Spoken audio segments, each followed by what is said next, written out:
Donald Trump kissed a description of the Republican tax plan during a meeting with the House Ways and Means Committee on Thursday.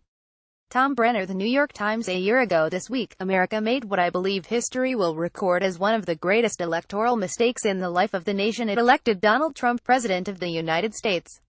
It did so while drowning in Russia-produced propaganda, under a torrent of Russia-Stalin emails, facing the stiff arm of renewed voter suppression, and on the watch of a splintering and dysfunctional Democratic Party.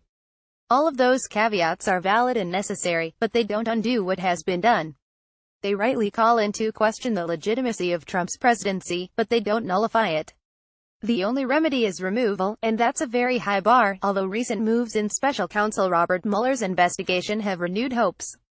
How did we get here? This is becoming old saw. Russia stole and published emails and also generated fake news, all in an attempt to hurt Hillary Clinton's chances of being elected and therefore to aid Trump's chances.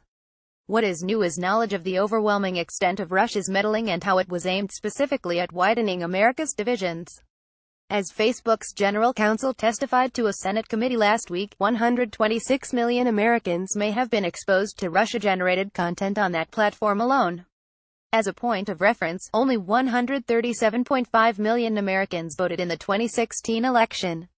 Russia used American technology and American companies as weapons against an American democracy. The Democratic Party, or at least many of its highest-profile figureheads from the last election, is locked in a vicious cycle of re-examinations and recriminations.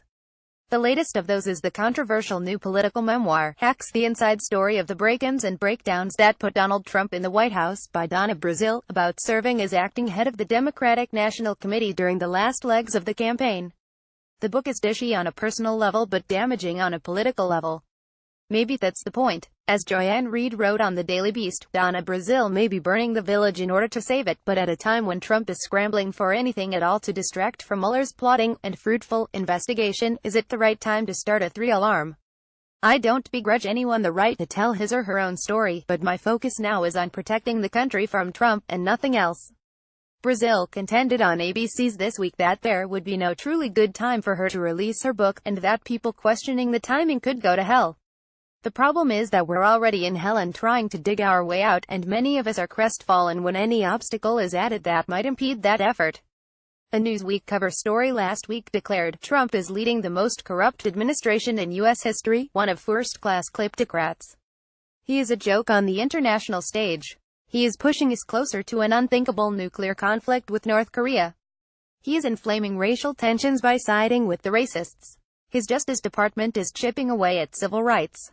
His Environmental Protection Agency is seemingly trying to do everything at odds with protecting the environment. And now Trump and the Republicans want to give the rich a giant wet kiss of a tax break. The reign of Trump is the reign of ruin. That is why the resistance is needed. Now more than ever. And that's the good news. The resistance is strong and resolute, passionate and focused. The historic Women's March has continued its work with a convention last month in Detroit. Resistance groups like Indivisible have continued their organizing and pressure. Indivisible now boasts that across the nation, over 5,800 local groups, at least 2 in every congressional district, are using the Indivisible Guide to hold their members of Congress accountable. And, as CNN reported on Saturday, there is an overwhelming surge of Democratic women interested in running for office.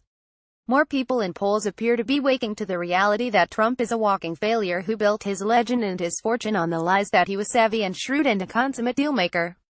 They are also waking to the very real possibility that all these Trump campaign contacts with Russians that everyone on the campaign seemed to forget may not be an epidemic of amnesia, but instead a widespread effort to cover something up. Liberals have the will and determination to turn this giant mistake around, to pressure their elected officials or possibly replace them. They have the resolve to resist Trump by every means at their disposal, while clinging to the hope that he might one day be replaced. The only issue I see is that these efforts seem to be operating separately from the National Democratic Party, a dinosaur of bureaucratic machinery in an evolved age of direct democratic action. Liberalism has leapt over the Democratic Party. Liberalism has its eye on a new beginning, while the mainstream party is stuck looking backward and bickering.